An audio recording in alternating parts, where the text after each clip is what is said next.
I really don't know how to answer these questions outside of you really have to work hard.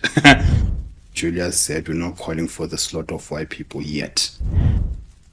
We have a society that is divided along racial lines. Spread the fire. Welcome back to SMWX. And today I'm really excited to be joined by a scholar, an advocate, and someone who has fascinating perspectives on the intersection between law and politics in South Africa. He made headlines by ruffling the feathers of Ernst Roets from AfriForum. And that's already quite a commendable thing to do. Fesana Kasiboto, Advocate Kasiboto, thank you so much for joining us. Thanks for having me, Sizwe. We really appreciate your time. What did it feel like in the heat of the Dubulibunu case recently when you were right at the center of headlines, cross-examining AfriForum on such a charged political matter as whether that kind of struggle song constitutes hate speech or not? Yeah, it was an interesting one. I mean, it's the first trial that I'd ever done. Quite young at the bar. I think I was 3 years at the time. Wow, that was your first trial? That was my very first trial, and I was only 3 years at the bar at the time. So, I mean, you're battling with many dimensions right there. I mean, you're the level of how junior you are, having to contend with procedure of trials and how you cross-examine. And I mean, obviously, the fact that it was so racially charged as well. So there was a fusion of all those things, but it certainly was satisfying at the end of it. And I'm not too sure I'd do it again, but it certainly was worth it. Yeah, and what was it like it being so public? Because I think sometimes for people at the bar, it's kind of like you have to present this exterior of being invulnerable in many ways. But, you know, when your work is before the public and people are marking your homework in public, that can be quite difficult, I imagine. No, it was. I mean, I'm not on social media, but I certainly didn't miss a single comment of it from friends and colleagues and, you know, my wife and people, you know, just sharing what people have to say about it from social media. I mean, I'd made a deliberate effort to try not be involved in that or to pay much attention to it. Because, like I say, I was in the thick of it, and you know, it's so easy to just get sidetracked by side issues. Yeah. I mean, post that, I mean, obviously you'd appreciate the positive feedback that you get from it. Sure. It certainly feeds you to try even harder. So it really was enjoyable from our perspective, for sure. Yeah, absolutely. Yeah. And the wider question of hate speech seems to be at the center of politics and law at the moment. Correct. To what extent does, you know, expressing a struggle song constitute hate speech? And there seems to be an interesting almost attack on people expressing themselves for racial justice on the one hand. But then on the other hand, there's like an attempt to push the apartheid flag and expand what free speech means. Correct. For racial oppression. Correct. Because it's an interesting question you're asking me. It's a very important question, actually, and I think it was, by and large, what influenced the outcome of the judgment. That dichotomy, if you will. And quite interestingly, we actually relied heavily on an article, a memo written for the Legal Resources Center by your alma mater. It's an institution called Oxford Pro Bono Publico. They'd given commentary on the initial Dubulibunu case, because you recall it first went to court in 2011. Yes. When Julius was still the president of the ANC Youth League. He lost that one in the very same court. He then sang the song again quite a number of times after he formed the EFF. They sued him for the exact same thing in the exact same court again. And so the question then became, what do we understand hate speech to be in context of politics? And what your alma mater said was, and it's a very fundamental point, and I think as we mature as a society, we must begin to understand these nuances and context, because it's so easy to shoot from a hip. I don't like that word, therefore it must be hate speech, without necessarily understanding within the societal context within which the song is sung or the chant is being chanted. So it's a very important question. What they said there, which seems to be jurisprudence that's gaining traction. I mean, with the Aborigines in Australia, the Australian courts have said pretty much the same thing, that you must understand the dynamic of the person who's singing the song. Yeah. So if you are a white person singing "Kill Blacks" in a context that is undisputed, that there was effectively a genocide of the Black community through colonialism, to a great degree apartheid as well, you can understand why that should be hate speech. You juxtapose that with the context of a Black person singing "Kill the Boer" in a context where the singer of the song is a marginalized person. I don't want to use the word previously disadvantaged, because I don't even know what the concept means. Because if you look at it, at least from the economic freedom fighters' perspective, emancipation goes beyond than just not carrying your Donbass. There's economic emancipation. I mean, we've got the worst Gini coefficient as a country, with the most unequal society in the world. And you look at these things and you look at them, blanketly, without really interrogating what underpins that statement that you're the most unequal society in the world. So then if you have that context and you have someone such as Julius Malema sing that song, you must understand him from the perspective within which he sings that song.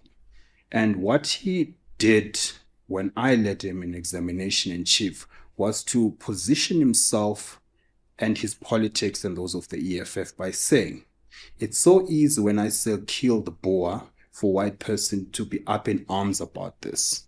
But what they fail to understand in context is, in fact, when he was within the ANC and was the president of the ANC Youth League, when you played the clips, where he said, "President Zuma, we have a socially and economically unequal society. We will give you timeframes as our president to meet these deadlines and do something about it. If you don't, we'll march to your union buildings."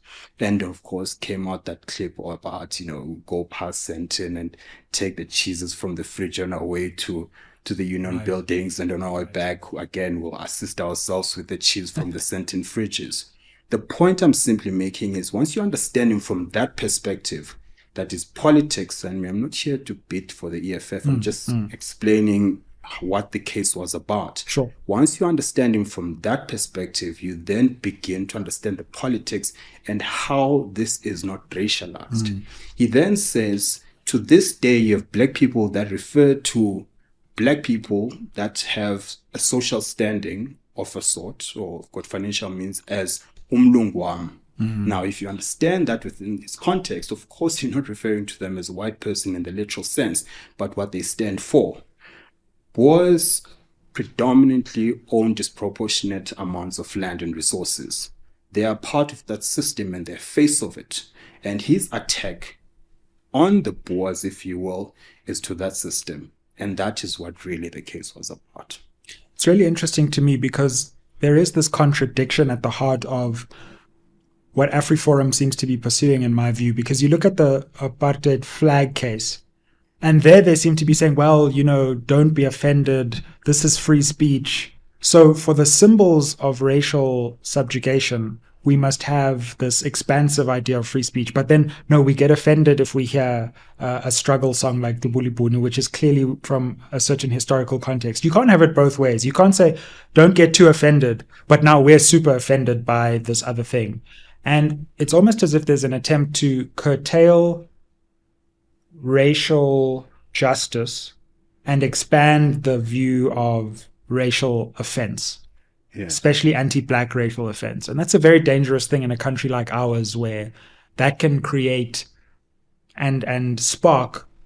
Correct. We're already sitting on a powder keg. We don't need to try and, light a match near gunpowder. Sure. It's an interesting point you should make, because that was one of the contentious issues where Julius said, we're not calling for the slaughter of white people yet. Now, it's so easy to then, take it to mean what you want it to mean, and then you politicize it. And the point is simply this. It's exactly what you're saying. my client's view is that if it's the analogy it gives is this: you've got this balloon, right? And you keep filling it with water, and the pressure just keeps coming and coming. You get sunflower case, you get this debacle of a swimming pool in Bloemfontein, you get farmers being fed to crocodiles or whatever it was. You've got a Gini coefficient that sits where it is. You've got the largest inequality in the country. You get minimal, or rather limitations in accessing the factors of production. So you just keep filling this balloon. The inevitable will happen. How do you counter the bursting bubble? You give it an outlet. Yeah. The least you can do is allow an anger, a voice of anger as an outlet. Because for as long as you suppress it, the pressure will build and you will not control what's going to happen. That's the point he's making. What should be undisputed is that we have a society that is divided along racial lines.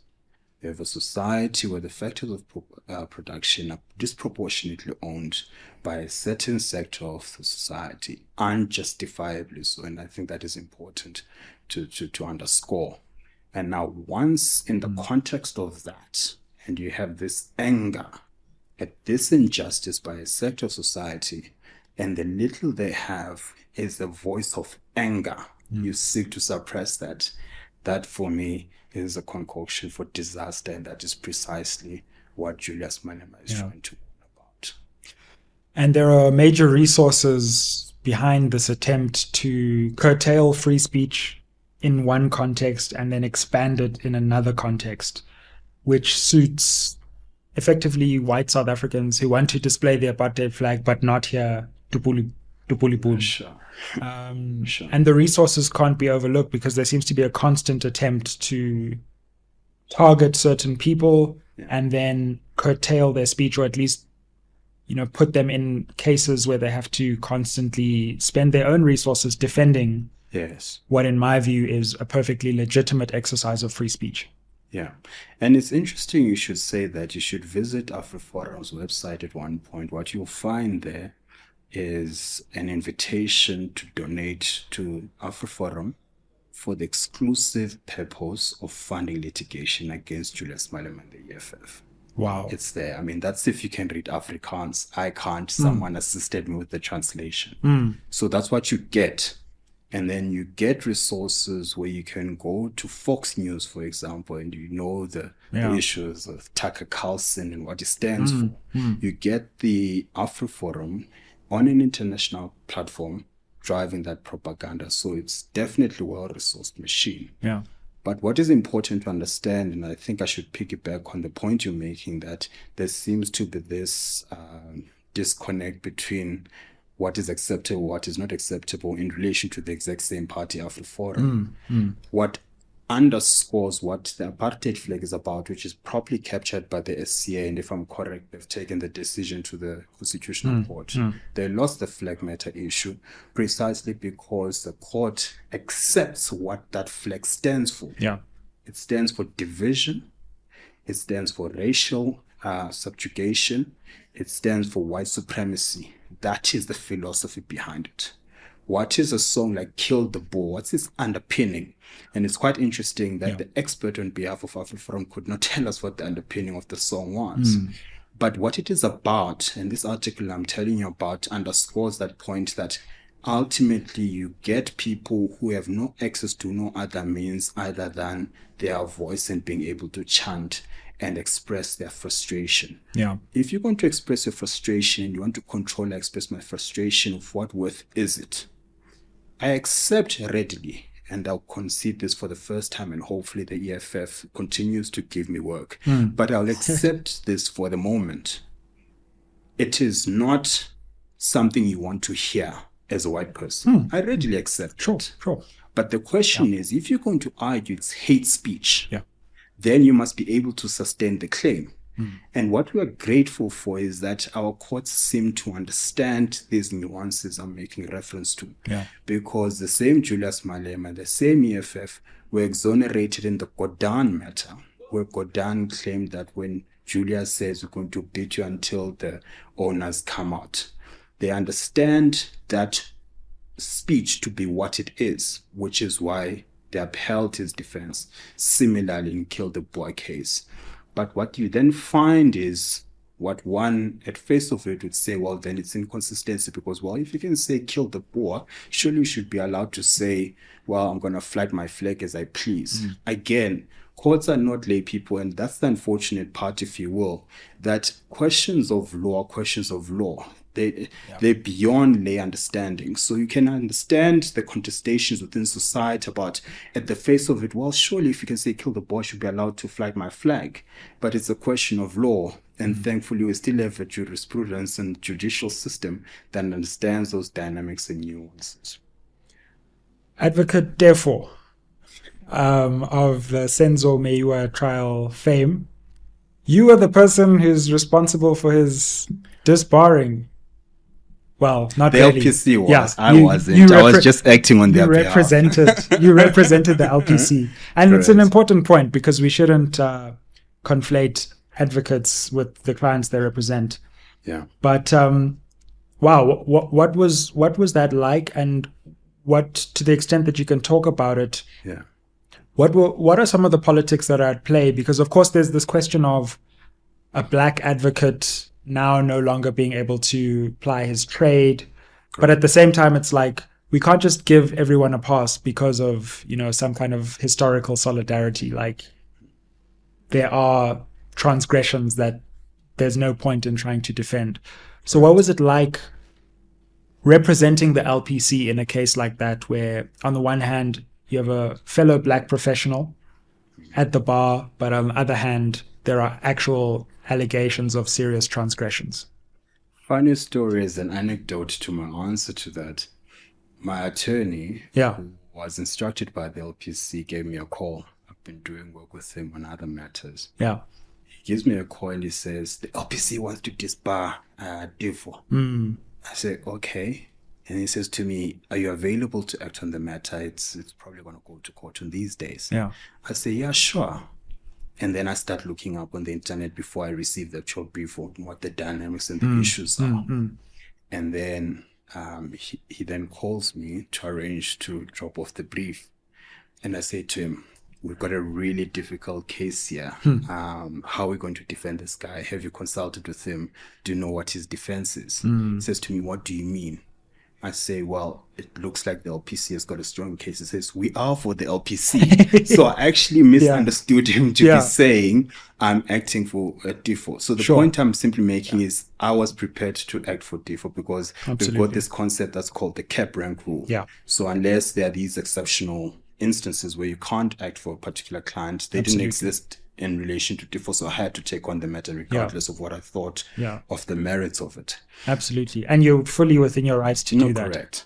Correct. So then I act for the LPC against him. And it's quite interesting, and I don't know how this happens, but my chamber, so I've got this whiteboard that I've got, and I've got a list of my running matters because I've got really poor memory. So I just put notes and dates as reminders. Yeah. The one time I come into my chambers, you've got the words WTF next to the word DEFO versus the LPC, or the LPC versus DEFO. So, I mean, obviously you get people that are not too happy about the fact that I'm acting against DEFO for the LPC. And then in some instances you bump into colleagues and they call you out on it. Interesting. It is interesting. And I think it comes from a misinformed position, because people still take the view that DEFO struck off the roll because of his conduct at Sizwe Mpofu-Walsh's trial, when in fact the application against him came somewhere around 2020, way before the commencement of the Sizwe Mpofu-Walsh trial. I saw there were like over 70 complaints or something. And see, that's the problem. Yeah. And you look at the nature of these complaints. So his practice is he's a former cop himself. So he then joined, or rather became, an advocate and started acting against the SAPS on behalf of people that are, fired by the SAPS and so on. And you get these people using their pension monies because they're now fired, or their savings, to source his legal services so that he can represent them in a court of law. Sure. And what does he do? At least that was our claim before court, which was accepted. Yeah. He then mismanages his funds. He doesn't produce the work. He basically steals the money, if you use blunt terminology, and there's fraudulent misconduct and what have you. So then the real question becomes, if we're then going to bring it into the politics of it, the racial politics of it, you then must ask yourself the question, because he's a public figure, you then support him purely because he's black. But at what expense? Suppose LPC didn't act against him. What would have been the consequence of that? Because as we currently stand, you've got clients whose monies he took without representing them being returned to him. So you've got marginalized people who have either reached retirement or they've been fired and they don't have any other resources. They're asking you to assist and you fail to. So that to me gives me that comfort. Not that it should be a consideration whether you're black or white before I act on behalf of a client. I mean, I've acted for clients who are on the other spectrum of things. Sure. And so for me, that to me is the answer to that. I mean, I can't take it beyond that. All the LPC did, it was in me, it was the LPC. Yeah. All the LPC did was to do what it is required in law to do, which is to protect the public against errant advocates. And that is precisely what the LPC did. We had an interesting conversation with advocates Kakane on the channel, and we were talking about the cab rank rule, this idea that, advocates represent people who come to them with problems and don't discriminate against clients by saying, I don't like you, or you're too controversial for me. And that's, any judicial and justice system worth its salt requires that, let alone allows it. But one thing he said was that he found that in the public, there is an inconsistency to the extent that often white advocates are allowed to represent whoever they want, from far right-wing apartheid extremists to corporate interests. But the instant that a black advocate represents a controversial political client, people then often make the assumption that somehow the black advocate is now pushing their own political cause. Correct. By representing that client. Is that something that you've felt and experienced, a kind of double standard when people are talking about the clients that advocates represent? Correct. I mean, it's well known within the advocacy space that that's what happened. Funny enough, people were making comments about. I dare say a Mpofu represented Nandipa Makudumana, for example. Oh, imagine what would have happened then. Oh, yeah, exactly. Whether there's merit to it or there's no merit to it, it is a perception that is there. Yeah. I mean, no one is going to come to you and say, I'm judging you on a basis of, but, it is what it is. Absolutely. I have personally not have. Primarily because in as much as, there's some of the cases that, you would have seen in the news or whatever, so happen to have a public law interest, I've been fairly insulated from that area of practice. I do more of the corporate stuff because I was a corporate lawyer. But be that as it may, there's no doubt about it that is what happens within the space. And it is quite interesting because the cap rank rule is a rule that applies to all professionals within the bar. As a matter of fact, it's enforced by the very people who then come back and judge you for the exact same application of the same principle. I mean, it's quite interesting, really, when you look at the race dynamics of different council representing certain people, and there's less said about it than when it happens vice versa. Absolutely. It's certainly something that happens, and I'll be quite frank, that is not something that I've really had to contend with, except for this one instance of DIFO, which really is not a race dynamic issue more than it is being about how can you as a black brother. Yeah. Well, watching your rise within the bar, I suspect. Just wait. But can we also talk about your journey through the law? A lot of people watching this channel are fascinated by the law and politics and the intersection there. Yeah. But before we get to things about the Constitution and all of that, just the personal stuff. The study of law. How did you come to be interested in studying law? And any advice that you can give for people currently studying law to actually not just start, but make it through your LLB. Tell us about your journey to studying the discipline. I studied law because I was bad at math.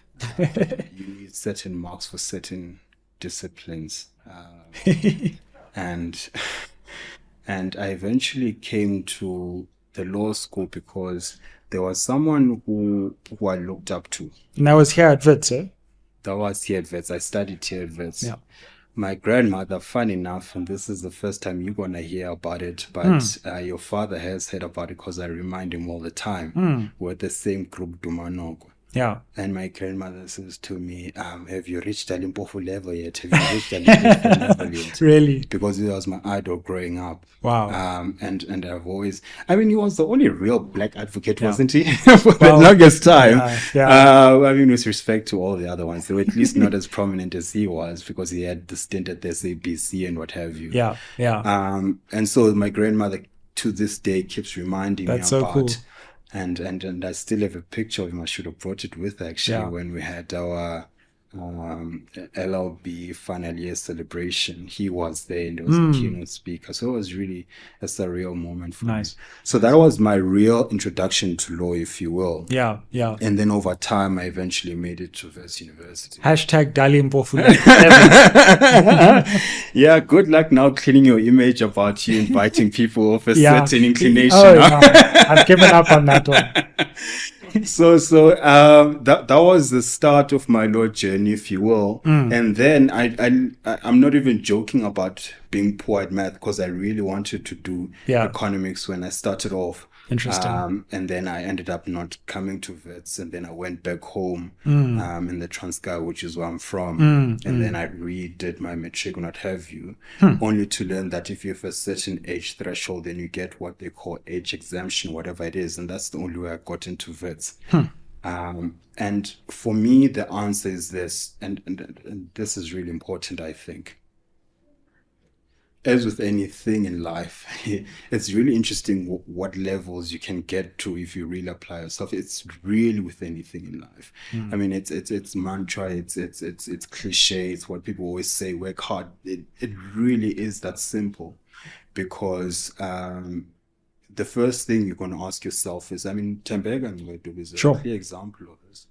Of being from a certain, or at least his schooling years, tertiary level, you got preconceived notions of the quality of people they produce there. And then you get someone from the former Transkei come to university, there's an expectation of what happens.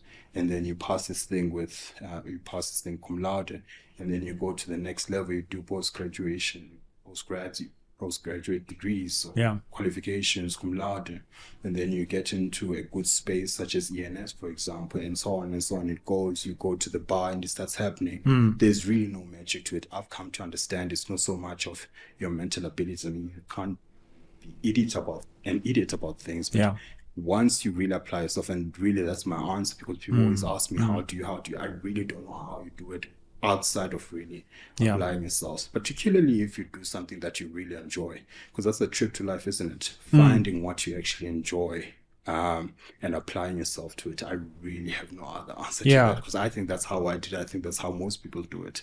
It's certainly the easiest way of doing it. It's a really interesting point, and it's fascinating to hear that story, because when I saw you up there cross-examining Ernst Roots, like, you were young at the bar, but you had really, in many ways, you were in command. You were in many ways mastering the craft of advocacy, and one wouldn't have thought that the educational journey involved even redoing matric at an earlier phase. And it's quite interesting to remind oneself that the early stages in one's academic life are, don't necessarily have to have a bearing. I was the same, now people know that I went to Oxford and all of that on a scholarship. About it. No, hey. Okay, I didn't. I didn't redo matric for sure. But as an undergrad, I wasn't shooting the lights out, or there were some courses that I even wrote subs for. One course I failed. But something clicks if you keep at it long enough, and then you're like, So I think sometimes people are like, all these people who have succeeded, or who are up there in their professions, or what have you, must have been brilliant all along. They must have been as brilliant as they are now. I'm not brilliant now, therefore I won't get brilliant. But wow, it's really interesting to hear that side of your story, because I would never have guessed it. Thank you. Yeah. In terms of the craft of advocacy, I was very interested by your cross. I can't believe that was your first trial. It still is my only trial. Really? Yeah. How did you prepare for the cross-examination? Yeah. Especially the famous one of Ernst Roots, and take us into some of your craft and how you prepare for cross-examination, because that's a whole world on itself and everyone has a different way of doing it. Yeah. How do you do it, and how did you do it then? Sure. I really don't know how to answer these questions outside of you really have to work hard, which is what I did. It's an interesting story actually, because how I even became involved in the matter. Funny story. There was the Gordon trial that I told you about. Tembega was for Julius against Gordon. And a colleague of mine came to me and said, there's this interesting case. You're still young at the bar. It's a hate speech matter. It's non-paying pro bono. You want to be a friend of the court. Make submissions on freedom of expression. And, you know, it's something exciting, high profile. Sure. So I take it on. Julius at the time was in England watching the trial. No, it wasn't a trial. It was motion. He then comes back, and not long after, I hear this bustling voice on my phone. Hello, advocate. It's Julius. Can I come see you? Yeah. I'm like, did he dial the right number? I'm like, okay, cool. Yeah, sure. He comes and... Hey, that's quite a call to get. Yeah, he gives me a whole host of cases. First time I ever met the guy. Because typically what you do is you go through attorneys and you brief through attorneys. And he comes to my chambers and we have a chat about this. And one of the matters that he gave me was this one. Yeah. I was out of my depth by a mile. I've never done trials, let alone having to lead myself in such a high profile matter. The point I'm making is then I had all this time, because eventually was heard last year, was it? Yeah. In Feb sometime? Yeah. And since I think my second year, third year, I'd been working on the case. I mean, not exclusively, obviously, because I've got other work, but I had the benefit of that entire time. Interesting. To do research on this. I mean, typically as an advocate, what you need to do is work on the facts that you have, because you've got the basics of law. Yeah. I, on the other hand, I wasn't certain whether, you know, it's all the witnesses for the side, examination in chief, and then when they're done, all of them cross-examination, or is it in chief then cross? I didn't even have those basics, so I worked on it throughout. So then, I mean, what tends to happen when you apply yourself and you work that hard is that things tend to work out. I really don't know how else to answer it outside of the context. And this is really what I'm saying to any aspirant advocate, or anyone for that matter. If you really want to do all there's no magic to it outside of just applying yourself. So I've heard these two like contending theories of one being you almost map out like what the question will be, but then also what the response to the question would be, and then what your response to that response would be. Yeah. And then there's another one which is more like you allow things to unfold, and if you know the case well enough, you'll know the right question to ask. Correct. Which one of those kind of did you fall back on? Like, did you have like a scenario if he says this, or were you more like, as long as I know the case, then I'll know what the appropriate follow-up will be? Correct. It's an interesting one, because if you're that junior as I was and I still am, what you want to do is be safe, have your questions set out so you don't fumble. Yeah. The downside to that is you then get caught out in trying to get through the questions. You're not even listening to an answer, which is probably giving you what you want, because you're expecting what the answer is based on what their papers say. You then miss the crux of what you want to get to. Yeah. What you typically do now, which is what I do now, and it was in fact the fusion of the two, at a list of questions, but ultimately you want to have at the end of the day, this is the answer I want. Right. So you work back from that. Correct. Interesting. You build to, this is what I want him to say ultimately. I want him to say, I'm not an expert. I wish it was as simple as him saying I'm not an expert, but it's good enough if you say to me, yes, I'm the complainant, at the same time I'm giving expert witness on my own complaint. Sure. So ultimately that's what you're trying to build towards. So I had a mixture of the two, and I realized early on in my examinations that there's no utility in going through the questions, because it could well be that it's going to give you an answer that doesn't even flow with your list of questions. And very early on I realized that ultimately I want him to get to say this. And how you focus on just that allows you to actually listen to what they say. Sure. And to the extent they give. I mean, one of the witnesses, for example, just out of nowhere, I mean, I was building to where I wanted to go, and this is the difficulty, and this is rather the downside to having a list of questions. Yeah. I put it to her that on the version of what you said in examination in chief, this was a robbery.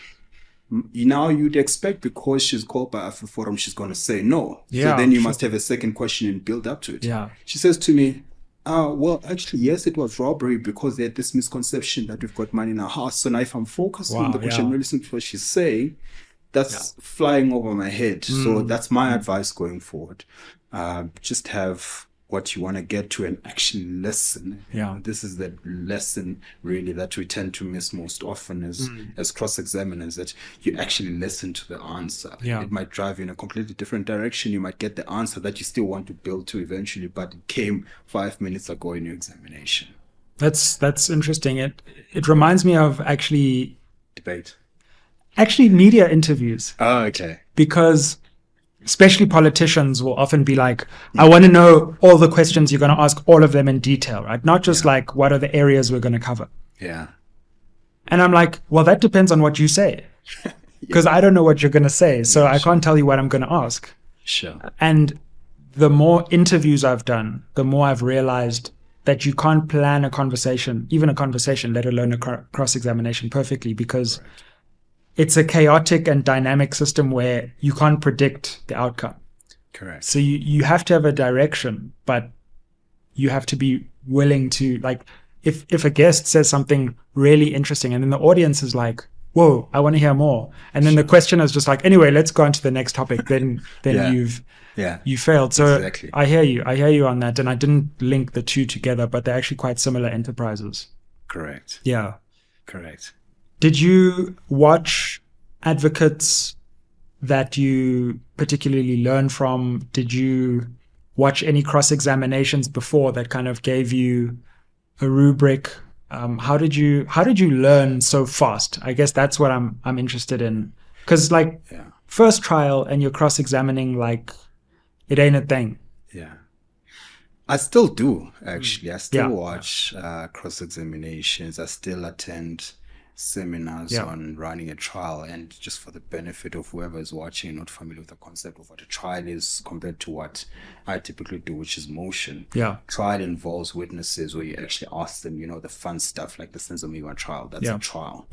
Motion, on the other hand, is what people are actually more familiar with than trials, where just lawyers talk based on what the papers said. Sure. So I typically do that type of stuff. Because one, I really, get tired really quickly. I just can't sustain being in court for 5 straight days. Typically with trials, it's even longer than that. So I prefer the motion stuff, where you prepare everything in advance. You're standing there. You're not under the spot to ask the right questions and what have you. So that's what I typically do. But I still watch seminars around trials. I'm pretty sure I'm going to do a trials again sometime. I still watch motion proceedings. I mean, all the cases that are doing the rounds now, I literally make it a point to watch each and every one of them, because that's interesting. Learn within the space. You pick up stuff that you shouldn't be doing, because it's so easy to miss stuff that you're doing when you're in court. I'm conscious to when someone else is doing it. I wish I could get to a point where I actually watch myself. Perhaps I could learn a couple of things that I would have missed if I were to go back to that trial, for example. I just can't get myself to watch it. But it's nice to watch other professionals, applying their trade, and there's a lot you really, really learn from it. So it was the same for me. I literally Googled how to cross-examine, and then you get material from different jurisdictions. I mean, I thought Camila Vasquez in the Amber Heard versus Johnny Depp matter was brilliant. I mean, they're more dramatic, they're more suit style, where you just get interruptions and objections. We're calmer than that, but just the technique of how to get people to say what you want you to say. So I still take time out to watch those things, and a large part of me preparing for this trial was less on what the merits are, but more on what I ought to do from a technical point of view. Let's come on to the Constitution. And we've had a long-running debate, an interesting conversation on this channel around the Constitution, its transformative potential, its radicalness or lack of radicalness. We've had Advocate Ngukai Toby on the channel, who's mounted a spirited defense not only of the Constitution but of Section 25 itself. Advocates Kakane says it must be rewritten, throw the whole thing out. The foundation is just broken. What's your view on the transformative potential of the Constitution? And where do you sit on the spectrum of it's the most perfect document ever written in the history of humanity to throw it in the bin and rewrite the whole thing? Sure, it's an interesting question because it involves a lot of politics ultimately, and to quite frank, I'd rather shy away from that. But just as a general remark, what constitutions are reflections of the aspirations and ethos of the times. If that document seeks to represent the aspirations of the people it governs, surely it must reflect. When you go back to the basics and the foundations of what society is and what government is, it's a social contract, is it not? At least that's what Socrates tells us it is. What that in essence means, and I'm sorry to bore you with this, but I really must do it. Typically in the communities back in the day, you had 5 people at most. They would constitute the legislature, they would constitute the judiciary, they would constitute the executive. They governed in practical terms the affairs of their societies. You then have this expansion over time, and what you begin then to have is the impracticality of the entire South Africa meeting to decide its laws. But the principle which is foundational to that is that what people are subjected to must be as per their will. So then if you get discontent, at least that's the logic that follows, at least as I see it, is that to the extent then there's a disconnect between the aspirations of the community who typically would have been writing in literal terms the Constitution. Once there's a disconnect between what the Constitution provides for and what these people aspire for and what they want the society to be, then of course then it can't be a valid document, can it? Now, when you deal with the question of Section 25, and it's a thorny issue, and it's quite interesting. I didn't watch the interview you would have had with Tembeka. He gave a judgment, and I think that's what he would have been relying on, where he says Section 25 provides for, in the right circumstances, the compensation could be 0, just as a matter of principle. And in fact, I think that's what he found in that particular judgment, where he said the compensation must be revised and to be corrected. But the premise was that under the right circumstances, Section 25 says compensation can be 0. I think the conceptual difficulty with that is it's an exception to the rule rather than the rule. Because the other side of the political debate is we want that as a default position. Right? So without having to justify and having to litigate and have a judge tell you in these circumstances how much would you have spent, because by and large people are claiming their portions of land that they were dispossessed of, ancestral land and what have you, don't have resources to litigate all the way to Constitutional Court for the Constitutional Court to say in these circumstances don't pay anything. They want as a default position. And I think that's the cleavage between the two sides of the debate. I rather really didn't give my personal opinion on it, but I can understand both sides of the debate. And ultimately what it must boil down to is what are the aspirations of the community of the time, and to the extent the Constitution doesn't reflect them, then it can't be a valid document. I think to me, there's a lot of throwing the baby out with the bathwater in the debate. And it feels to me that I think I'm in an intermediate position, and we'll see how you respond to this, but I'm really reluctant to accept what I call the triumphalist position, which is basically this document is perfect. Like, yes, maybe we need to tinker with the margins here and there, but we got it right the first time, basically. And then there's the view, throw the entire thing away. And I think my view on it anyway is it maybe time for constitutional updating to take stock and say, you know what, actually it turns out Section 1, maybe there's some changes there. Section 2, actually for the most part, we're happy there. Section 3, again, there's a change there. Yeah. So is it maybe a moment in our country's history where a renewal is necessary, a constitutional renewal is necessary to consolidate important gains on the one hand, which we can't deny exist. You know, that the Constitution actually has ushered in really important changes, but also to transcend some of the limitations. And that's where I am with it at the moment. No, it's fair enough. And you drawing me to political commentary, which I'm really careful not to go into. Perhaps you should invite Prince Mashatile to give you his views on it. Well, that's if you can afford him already anyway. have. Yeah, I wasn't charged at the time. So, yeah, he came. So maybe he can give you the political perspective. I come from it from a legal perspective. If I'm faced with a dispute and an issue is a Bill of Rights, I argued on the basis of what my client's case is about. Yeah. I mean, obviously, I am interested naturally in politics and the political dimensions of the Constitution, because we tend to see the Constitution as a legal document that is for the sole preserve of a debate between intellectuals and scholars of law. It is not. It's a political document. It's a foundation. In fact, I suggest that secondary to it being a political document is it being a legal document. So the one comes before the other. So certainly it's a political document and it requires political engagement to an extent. Yeah. But, you know, it's sort of a profession where, you know, these things tend to come and bite you later in the year or later in your career. Yeah, sure. It's happened to me in real life. Really? I used to give a lot of media interviews, and lo and behold, the same people I write about knock on my door to assist them with cases. So it could well be that there's a debate around Section 25 at some point. I really didn't give a definitive position on what I think about 25. No, that's fair and interesting, because it's also about the constraints that are placed on advocates who have to be able to represent clients and not have those clients feel that they've taken a position against them. But at the same time, we in the public domain want our best legal minds to give us some wisdom and insight from their practice.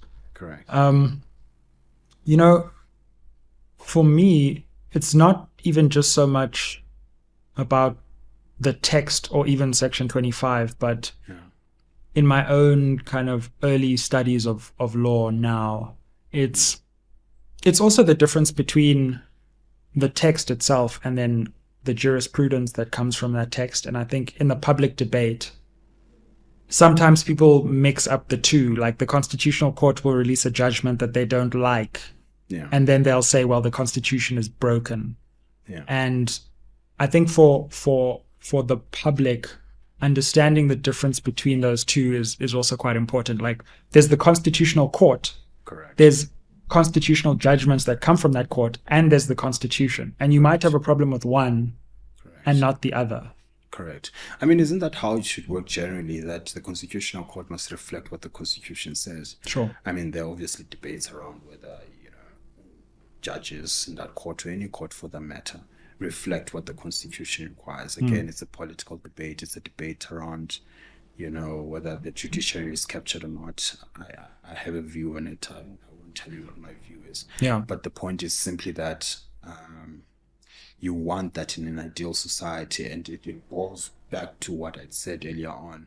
Because if you have a problem with the Constitutional Court judgment, which reflect what the Constitution says, that to me says, as a civil society, you must then, as a starting point, start looking at amending the Constitution, if you will. Because, I mean, you can't really take issue with a Constitutional Court judgment that merely reflects what, if you will, the people agreed to, i.e. through the Codesa negotiations, the promulgation of the constitution itself through legally or rather democratic elected representative in the legislature. And to me, that's what it is. Does it require an amendment? I don't know. But to the extent people think that it should be amended because it does not carry the aspirations or it entrenches the status quo prior to 1990, 1993, and the promise a specific provision within Section 25, of course, then the function of the representatives who represent those people must then take it upon themselves to correct that. But it can't be fair to then say simply because this judgment came out, this is the view of the judges. I mean, I have serious confidence in our constitutional court. I'm not talking individuals, I'm talking the institution itself.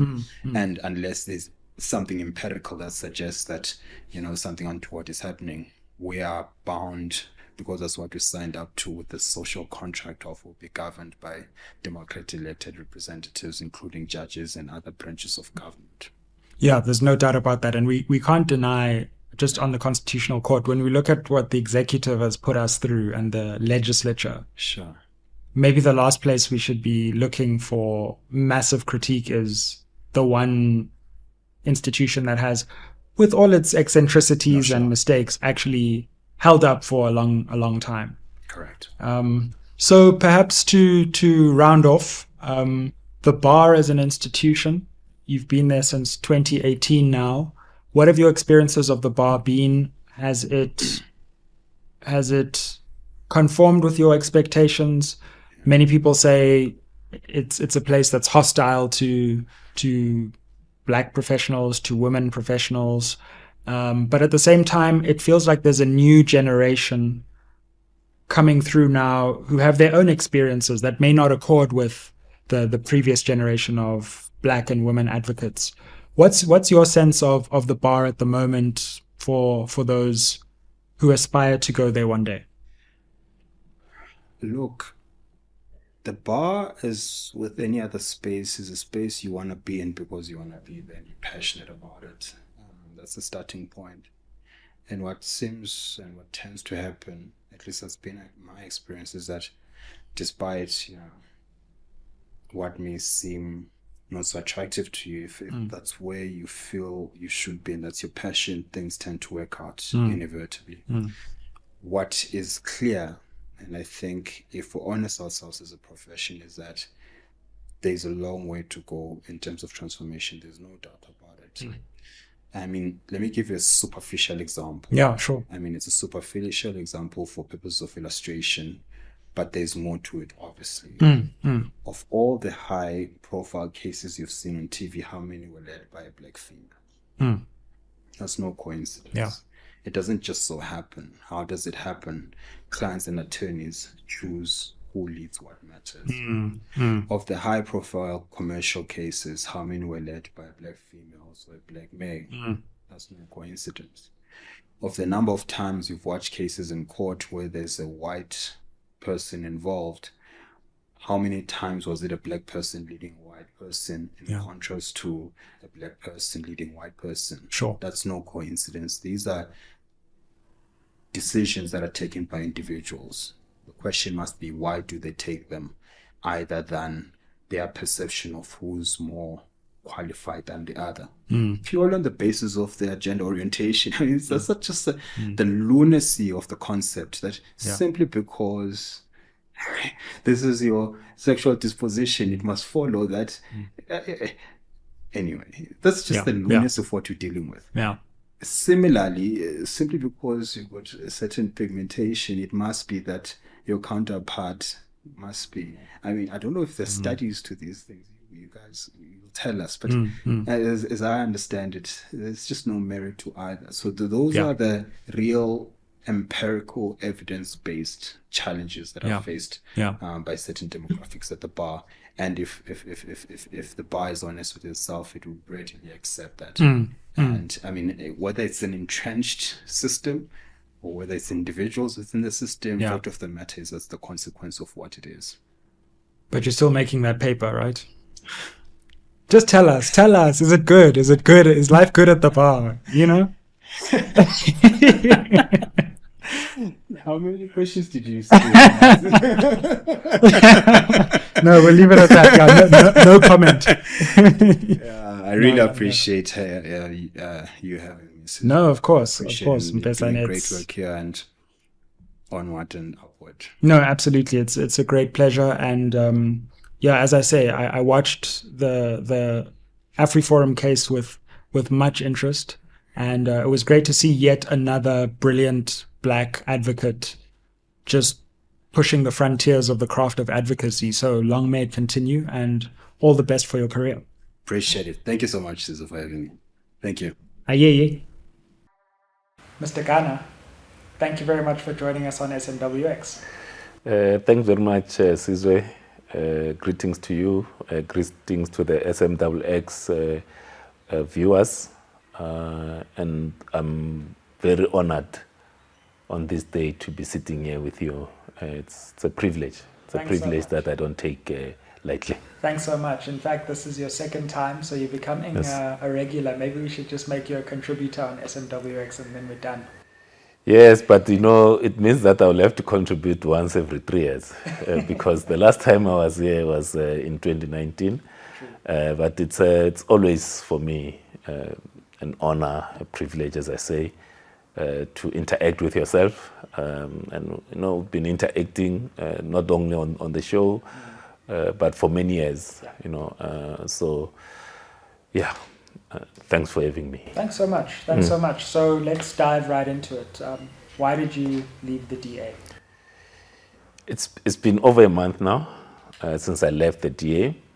And there were a number of factors, at least on my side, looking at the state of South Africa, the state of politics, the state of politicians in South Africa, but equally increasingly getting a sense that the DA was losing its appetite to grow, and to fill the vacuum that the ANC has created, as it focuses on itself.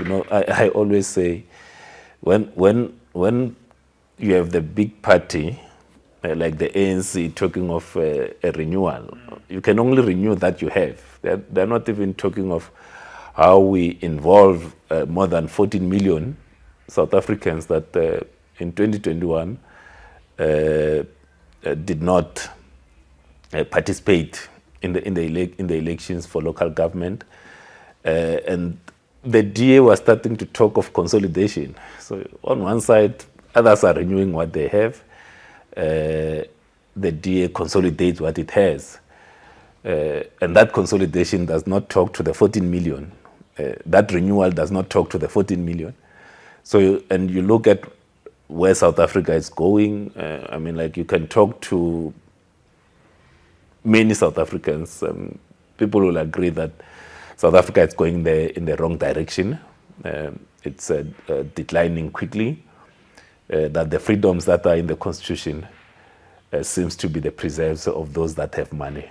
For the majority of South Africans, they are left to fend for themselves. And that's why I decided to leave, so that one can embark on this journey to reorientate and introduce a different kind of politics, a different kind of a politician.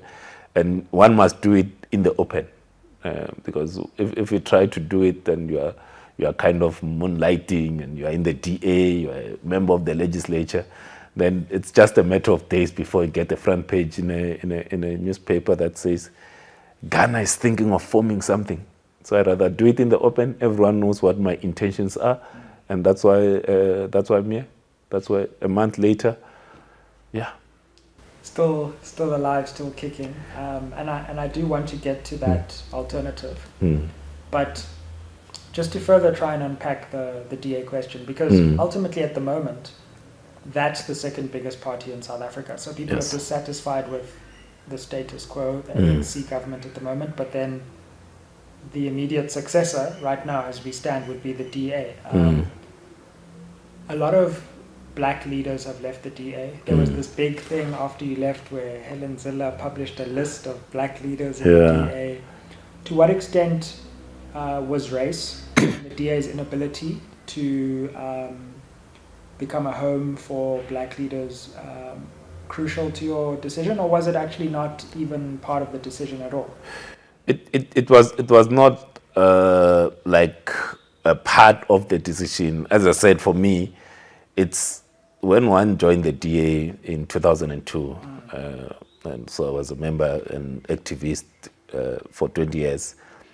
We were clear that the DA was bullish, was like to say, no, we want to grow. We want to grow in more communities. But something happened in 2019 where now the focus was like, no, let's consolidate the support that we have. Now when you start consolidating, and being a political player myself, and I can see that there's a vacuum that is not being filled, and now you have the DA that trying to consolidate. Then you're like, no, but if we continue at this rate, then there's no way that we can be able to save the country. So all you are doing is trying to slow the decline, not arrest the decline. You're trying to slow, but eventually you know that it's going to rock bottom, but like prolong it. And now me, I've got kids. I've got kids. My youngest is 6 years. And like, if we continue at this rate, when it gets to 18, 20 years, where will South Africa be? And one had to then roll up his sleeves to say, you know what, I can't afford, as Makashlegan, I can't afford to leave behind a West South Africa for my kids and their generation, and than the one that I enjoyed, in the early stages of democratic South Africa. I can't.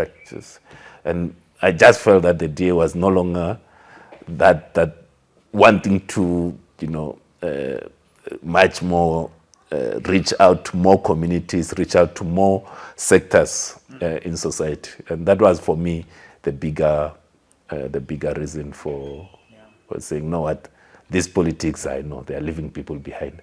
We need to introduce a different kind of politics. We also need different voices.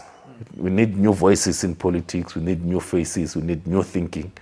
And when there's renewal and consolidation, it does not speak to that passion of mine. And for me, Sizwe, I say, it's not about a position for me. It's not about, if all I wanted was a position, I would have stayed as an MPL. I was a caucus chairperson in Gauteng. But it's about the country. It's about the people of this country. It's about the millions that are barely surviving. In 2022, let's think what will happen. If people are barely surviving in 2022, what will happen 3 years from now? If we do nothing, what will happen? I was thinking to myself the other day, like, pretty soon the quality of drinking water can then become a problem. Yes. Pretty soon roads can break down even further, and then you can't even travel, as difficult as it is.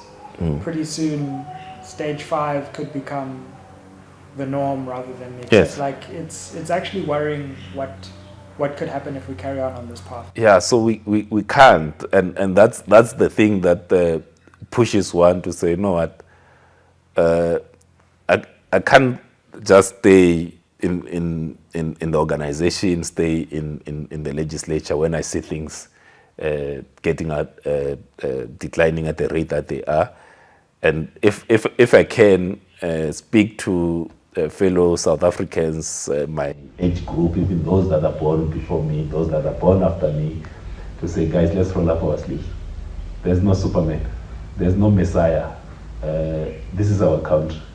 If it fails for majority of us, majority of our fellow South Africans, there's no where that will go. I say this to say, at a certain level, people of Zimbabwe, people of Malawi, people of Mozambique, people of Somalia, Ethiopia, they are kind of lucky they still have a South Africa to run to. They still have a South Africa to immigrate to. When South Africa fails, where will the people of South Africa go? Because we know they won't go to Mozambique. Already people are living in Mozambique. Can't go to Zimbabwe. People are already living in Mozambique. I mean Zimbabwe. They are living in Somalia. They are living in Malawi. Now where will the people of South Africa go? We are the last country in the southern tip of the continent.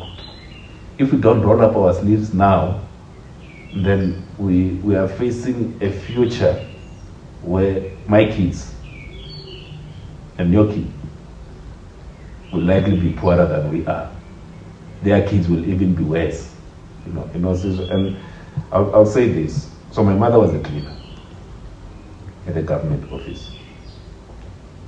She sacrificed the little that she had so that I can get an education and I can live a better life. My kids are having a better upbringing than the one that I had. Because my mom, she was a single mother, 3 kids in a village.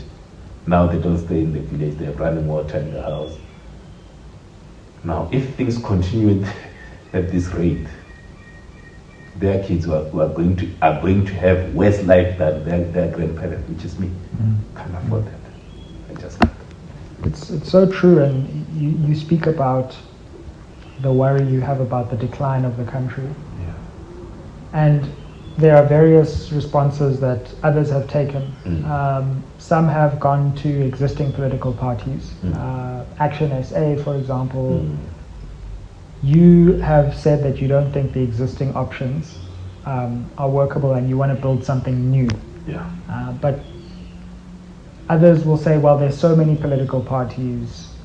Why do you think a new political party is the right answer to this problem?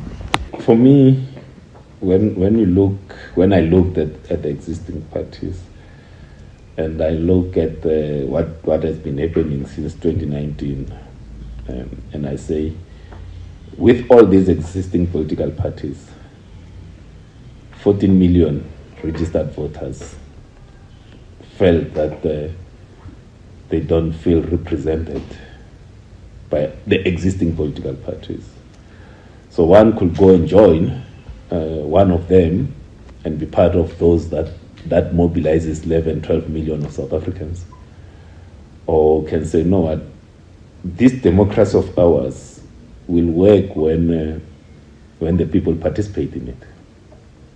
And those that feel that the current political parties don't offer them the hope, it's not the home for them, let's join hands and build something new, something that's going to introduce new voices, new faces, new thinking into the politics, because we are where we are in the main due to the failure of politics and politicians, that generation of politicians. And now we can't still look at them as the ones that are going to fix the situation. And that's why I think this is when we need to reset our politics and introduce a different culture, a culture that takes communities along, that takes the people along on this journey to save and rebuild the country. And for me, that was important to kind of break completely with the old and try to build something new, fresh, that will change the political dynamics in the country. So I think a lot of people are interested in the idea of a new political formation. I think the conversation is happening, if not overtly, then maybe behind closed doors. People are talking about there needs to be something new. But I think one of the problems is just the practicalities of doing that. How do you actually practically build something that could contest with this juggernaut that is the ANC, or even the DA with its vast network? So talk us through, for those people who are also interested in this, how feasible is it to actually build something new, for a new generation to actually say, you know what, we're going to have a new, totally new thing, build it from the ground up. What are the practical considerations that have to go into that? So the first part is the one that I was talking about.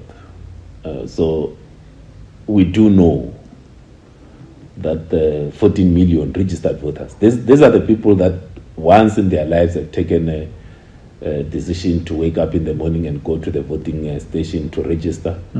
A significant number of them had voted before, but they've become disillusioned with the current politics.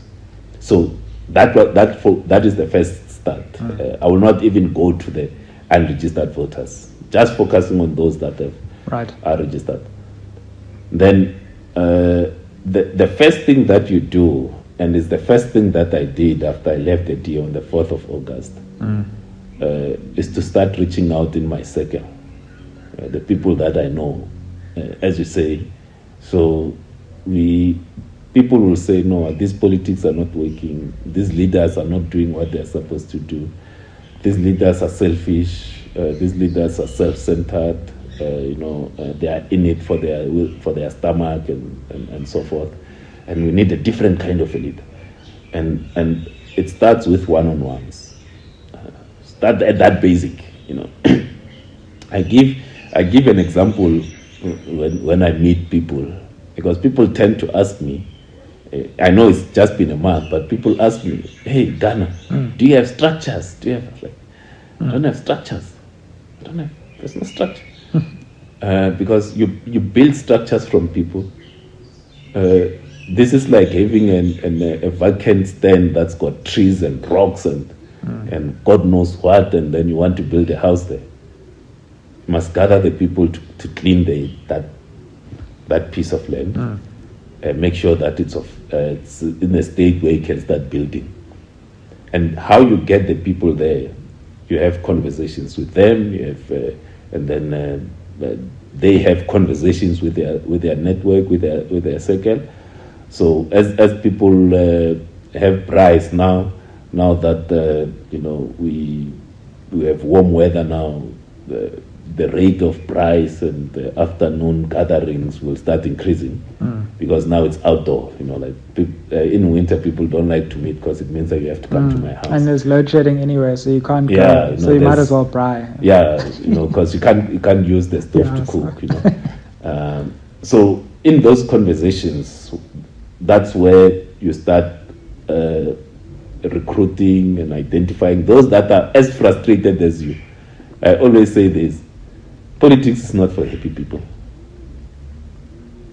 If you are happy with things, you wouldn't want to go to politics. Maybe you'll go to other places, go to the beach, and God knows where. But politics is for those that says things can't continue as they are. Because if they continue as they are, then the future of your kids are at stake. Now you need to roll up your sleeves. You might think that at the moment, no, you have some savings, your pension, And I like reminding people, as I try to get them to roll up their sleeves. I said, how much do you have? Like, maybe 10, 15 million. Like, that in Zimbabwe, 500 million in dollars was not enough to buy a toilet paper at some point. Because people were sitting quietly for too long. If you sit quiet, you think that you've got 10 million. I'm telling you, might not be enough in a couple of years to buy a toilet paper. So now you have to do something. Yeah. So it starts with one-on-ones, and then it grows from there. I hear you on that. But at some point, the one-on-ones have to turn into this massive political machine. Yeah. And I think that's and I know there's no obvious answer, but I think that's the thing that maybe holds people back from believing in something new is, yes, we want something new, but can we actually build something that is big enough, just big enough to, go from these conversations to contesting a national election? And I think, for example, one of the questions in my mind, and I think these, we should have this debate in public, like you say, rather than people talking about it outside of public view is, how would you raise the necessary funds for an alternative which would be powerful enough to really play the game at the national level? And then, even if you can raise those funds, how do you make sure that you're now not compromised by the fundraisers? So there is that creative fundraising model that would need to be found, where you balance having enough money with not just getting the money from the same sources and being led by those funders. Yeah, so in terms of funding, you need to make sure that even your fundraising efforts are democratic and they are open, and you are not reliant on a few sources of big donors. You need to be able to, even the people who are now part of this can start giving your 50 rands, your 100 rands. So if you give 50 rand, at that time you might not think that it will make a difference. But if 5,000 people have given those 50 rands, then it reduces your reliance on a single donor, and even the donors themselves. People will start feeling that, you know what, I'm not alone in this. And this thing is growing. Even my influence or whatever I thought I would have might not be possible. Now you think about the greater good of why you are giving in, than others might want to give so that they can go to the newspaper to say, no, Ghana, I gave you money. So I didn't give me money. I gave money to a movement that's going to save South Africa. Ghana did not come and say, fund me to be able to buy bread for my kids. I'm saying, fund me so that we save South Africa. Yes, that I will do. And I'll ask from those that the democracy has worked for them, they've benefited from the democracy. Because we must not think that when we say the democracy is failing or the country is going down, it has not worked for certain people. Certain people were able to creatively make money and so forth, and was like, no, please put some of the money in trying to save this democracy so that the majority of South Africans that are yet to taste the fruit of this democracy can enjoy something. Someone, when I said this, he said, there are those that they have not even sat under the shade of the democratic tree. And that's why we do what we are doing. And for me, if that 50 rand, and I learned this, when I was running as wanting to be the Premier of Gauteng, I didn't succeed. People have written about that. But one of the things that I did was to ask people to give the little that they have. And in the greater scheme of things, it contributed almost 30% of the funds that were raised during the campaign. Because it was 50 rand here, 100 rand here, 200 rand here, 500 there.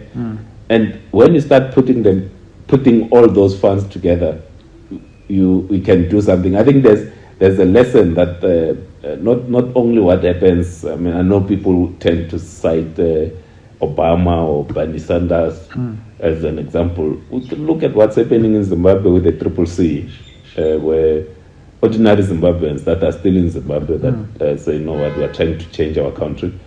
They are doing this crowdfunding, and building the CCC in that way in the local communities.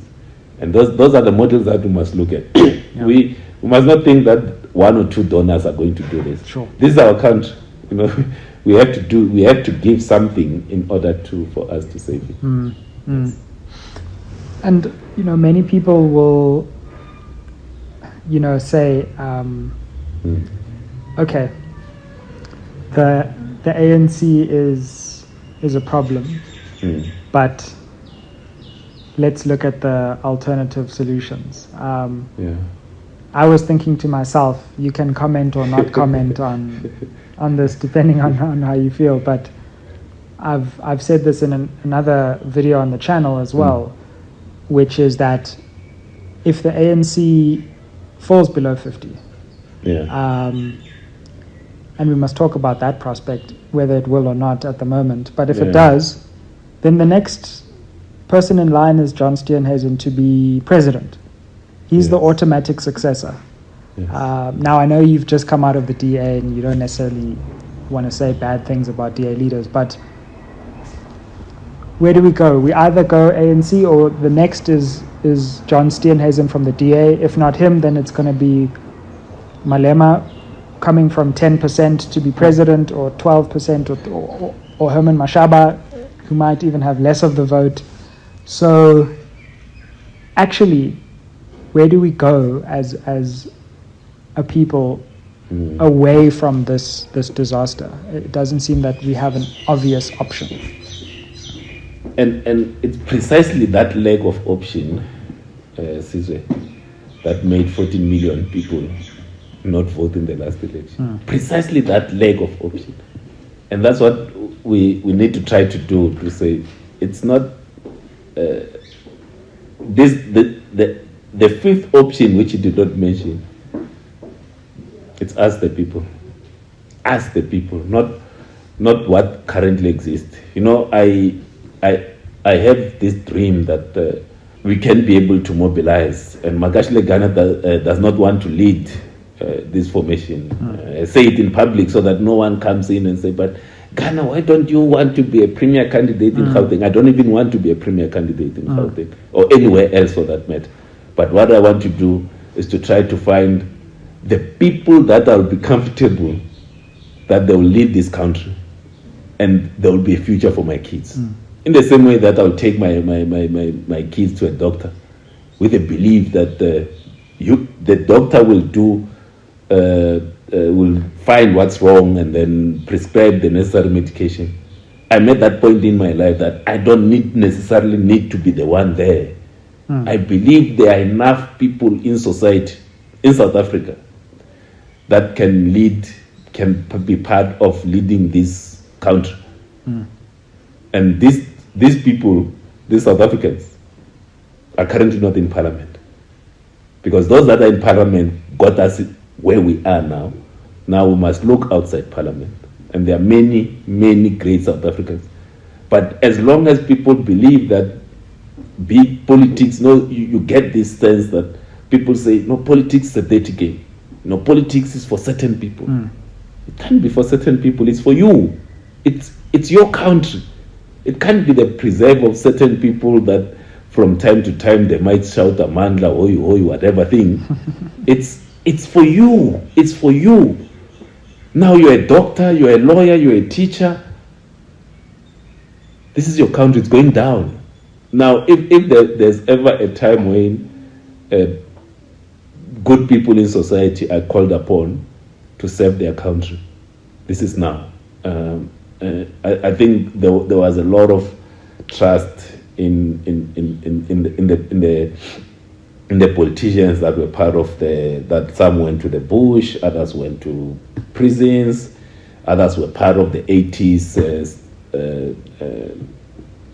that making South Africa ungovernable, the UDF and the likes, that when they ascend to power, they'll have the interest of everyone. What has been shown is that most of their interest was for them, as someone once said, that they did not struggle to be poor.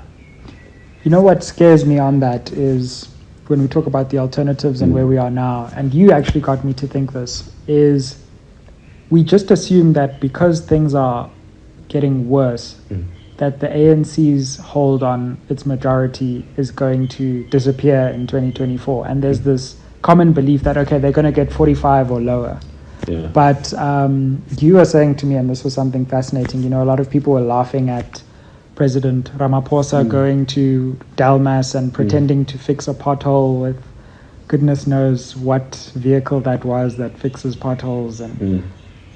But you said if you're laughing, you're not part of the target audience. Yes. And I just have sleepless nights about the ANC retaining its majority in 2024.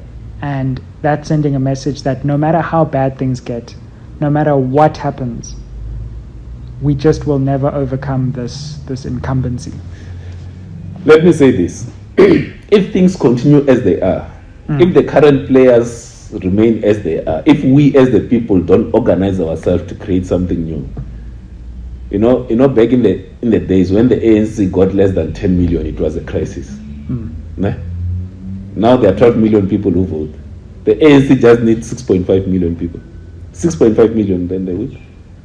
The 6.5, when Ramaphosa does the pothole thing, the one that says, you know what, that guy is doing the right thing. He knows that 6.5 million people, they are you know, excited with that. So if you are not, if it gets you angry, don't worry. You are not the target. You are not the target. So if nothing happens, if there's no new entrant that's going to upset what currently exists, then you might have a situation where, let's say, I mean, people will always say that the turnout at national tends to be higher than local government. Let's say it's higher, and then it goes to 15, 16 million people who vote. Sure. Which still leaves 12 million people out. The ANC will need 8,100,000. So when people think of this, and I know others say it's a foregone that the ANC will get below 50.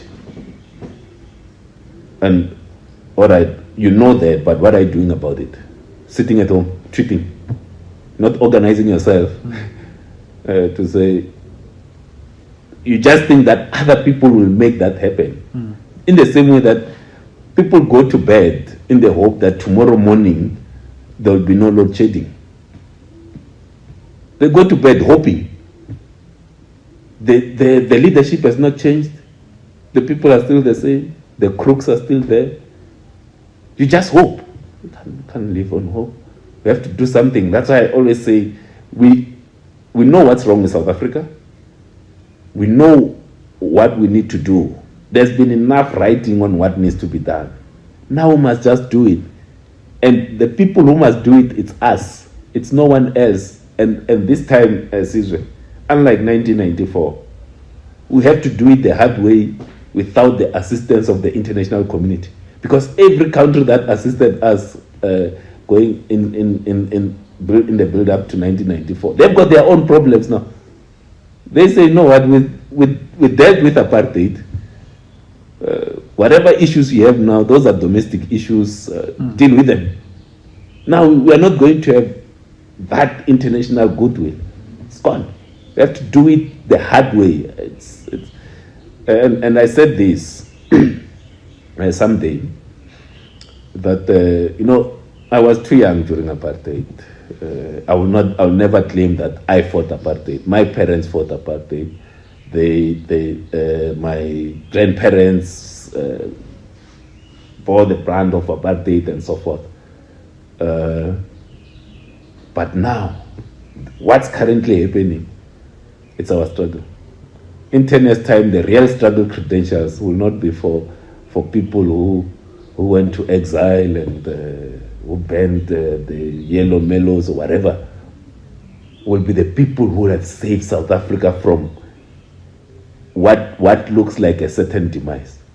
And if sitting here it looks like a certain demise, but it can only become an uncertain when we as a people roll up our sleeves and say, you know what, let's save our country. If you don't want to do it for yourself, do it for the next generation. Don't be selfish. We can't be selfish when we have somehow benefited. Me and you, Sizwe, have tasted the fruit of this democracy. We can't be that generation that because we have tasted that fruit, now we kick the ladder. So that the millions and millions of South Africans that are yet to taste that fruit never taste it. No, can't be that selfish. I'm grateful, I'm blessed to be sitting here. I'm grateful to have enjoyed. It might not be a lot of fruits of the democracy, but the little that I've tasted many South Africans are yet to taste that fruit. And it's something that I have to do so that they also taste it. I mean, go to the village and find a 32-year-old, 34-year-old. I've never had the opportunity to wake up in the morning, catch a bus or a taxi to go to work. And then we say this democracy has worked for them. No, can't be that. We can't be the generation that's selfish. And I say this to those that were born after 1975. At least I'm targeting them. Because when you start going back, they are our parents. Our parents can't do this thing for us. It's now in our hands. Can't be that selfish, guys. Can't be. Makashule Ghana, thank you for joining us on SMWX. Thanks for having me. It's always an honor, privilege. It feels like somehow a therapy kind of a thing where one has to let Indeed, it out. But this situation can't continue. Yeah. We can't sit back and hope and wish something will happen. We have to do something. Let's do something. That's my call. And I'll reach out to people. Say, hey, it's your account to do something. Can't look at your parents, can't look at the grannies that are there in parliament and you think, those are our grandparents, man. Can't do this thing for us. Must do it ourselves. They must retire, go and play with their grand kids there and read them stories and tell them how it was like in exile and in prisons. Can't say that.